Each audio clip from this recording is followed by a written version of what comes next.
here on an IT mission. And our approach to Africa today is to trade more with Africa. We have also increased today, our development partnership with Africa. दोस्तों, कुछ समय पहले मोदी सरकार ने पाकिस्तान की नापाक हरकतों से परेशान होकर कहा था कि पाकिस्तान ने आतंकियों को पनाह देना बंद नहीं किया तो हम पाकिस्तान को दुनिया से अलग थलग कर देंगे।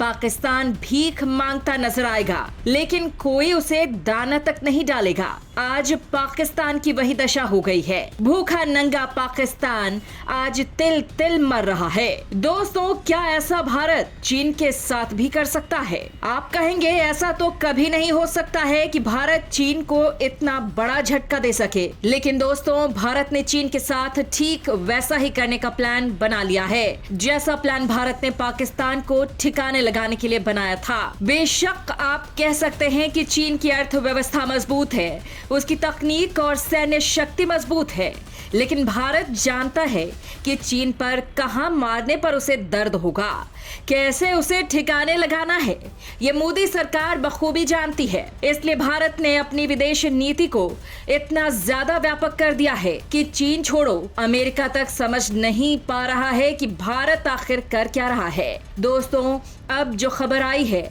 उसे जान लेने के बाद आप यही कहेंगे कि भारत अगर ऐसा लगातार जारी रखता है तो जल्द ही चीन की अर्थव्यवस्था में पिछले 70 सालों की सबसे बड़ी तबाही आने वाली है, जिसमें वो बर्बाद हो जाएगा। जहां पर चीन की जड़ें हैं, भारत ने उन जड़ों को ही काटना शुरू कर दिया है। जहां से चीन कमा रहा है और शक्तिशाली बन रहा है, वहां पर भारत चीन को कमजोर नहीं कर रहा है, बल्कि उसे बोरिया बिस्तर समेटकर भागने पर मजबूर कर रहा है। जी हाँ, दरअसल भारत ने अफ्रीका में ऐसा जोरदार कदम रखा है कि चीनी हुकूमत हिल गई है। यूं मानिए, भारत ने चीन की तरह ही अफ्रीका में इतना पैसा लुटाया है कि खुद चीन हैरान है, क्योंकि अधिकतर देश अब भारत की तरफ हो गए हैं और चीन को बाय बाय करने लगे हैं।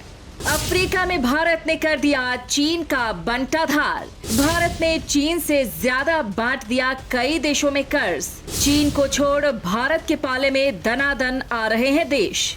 चीन को रेस से ही बाहर करने में सफल होने वाला है भारत। दोस्तों, आज की ये खबर सुनकर आप टीम मोदी को सल्यूट तो जरूर देंगे, क्योंकि भारत चीन के साथ वो कर चुका है जिसकी कल्पना वहाँ के बड़े अर्थशास्त्रियों ने भी नहीं की होगी। चीन को काउंटर करने के लिए भारत ने अफ्रीका में कर्ज का गेम खेल दिया है और ऐसा करके भारत ने एक बड़ा रिकॉर्ड बना दिया है।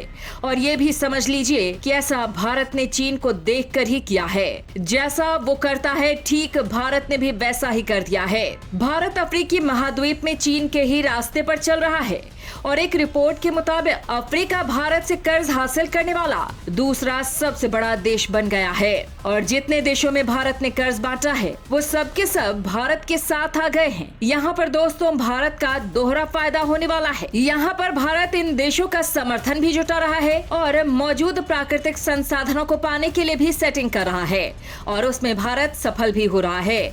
भारत ने प्राकृतिक संसाधनों से संपन्न अफ्रीकी महाद्वीप में अपना प्रभाव बढ़ाने में चीन के साथ बराबरी करने की कोशिशें काफी तेज कर दी हैं। ब्लूमबर्ग की एक ताजा रिपोर्ट में जो खुलासा हुआ है, उसने चीन की धड़कनें बढ़ा दी हैं। रिपोर्ट में कहा गया है कि भारत ने 42 अफ्रीकी देशों में पिछले 10 सालों में 32 अरब डॉलर बांटे हैं। यानी अफ्रीकी देशों ने जितना कर्ज लिया है, उसका 38% ऋण सिर्फ भारत ने दिया है, जो चीन से थोड़ा ही कम है। कमाल की बात यह है कि ये सभी 42 देश भारत का साथ देने के लिए तैयार हैं, यानी भारत यहाँ पर निवेश कर सकता है। दूसरा, ये देश भारत के बनाए सामान खरीदने के लिए भी तैयार हैं, यानी भारत का फायदा ही फायदा है। ये भारत की जबरदस्त आर्थिक कूटनीति है। ब्लूमबर्ग ने अपनी रिपोर्ट में इसे भारत की शानदार नीति करार दिया है। रिपोर्ट में कहा गया है, भारत ने पूरे अफ्रीका में लगभग 12 अरब डॉलर मूल्य की 195 परियोजनाओं आधारित क्रेडिट लाइनें खोली हैं, जो पिछले एक दशक में अपने क्षेत्र की तुलना में 3 गुना ज्यादा है। क्रेडिट लाइन का मतलब नाम मात्र के ब्याज पर एक तरह से लोन देना, और इस लोन में कस्टमर जितना पैसा काम में लेता है वो नाम मात्र का ब्याज भी उसी अमाउंट पर लगेगा।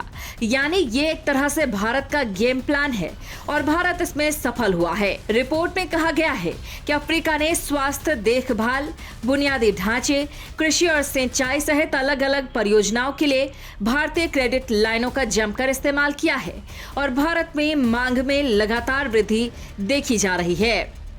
जब अफ्रीका में चीन के सामने फेल हो गया भारत, उसके बाद भारत ने अफ्रीका में बांट दिया बड़े लेवल पर कर्ज। दोस्तों, भारत यहाँ पर चीन को कमजोर करने के लिए पहले अलग तरह से काम कर रहा था। भारत पिछले लंबे समय से अफ्रीका में अपने पांव जमाने की कोशिश कर रहा था, लेकिन भारत की तमाम कोशिशें चीन के सामने नाकाफी साबित हो रही थी। लेकिन उसके बाद भारत ने नीति में बदलाव किया और अब भारत ने आर्थिक कूटनीति का सहारा लिया है और भारत इतनी तेजी से अफ्रीकी देशों में ऋण बांट रहा है कि कई अमीर देश भारत के मुकाबले पीछे रह गए हैं। एक और रिपोर्ट में कहा गया है कि 2016 के बाद से अफ्रीका के लिए चीन के ऋण में गिरावट आई है। चीन ने अफ्रीकी देशों के 134.6 अरब डॉलर का ऋण बांटने का वादा किया था, लेकिन अब चीन अपने इस वादे से पीछे हट गया है। ब्लूमबर्ग की रिपोर्ट के अनुसार ये भारत द्वारा दी गई ऋण की पेशकश से 11 गुना ज्यादा है, लेकिन चीन के पीछे हटने के बाद भारत तो खुद को एक विकल्प के तौर पर पेश कर रहा है। दोस्तों, मोदी सरकार लगातार अफ्रीका में देशों से दोस्ती बढ़ाने का काम कर रही है।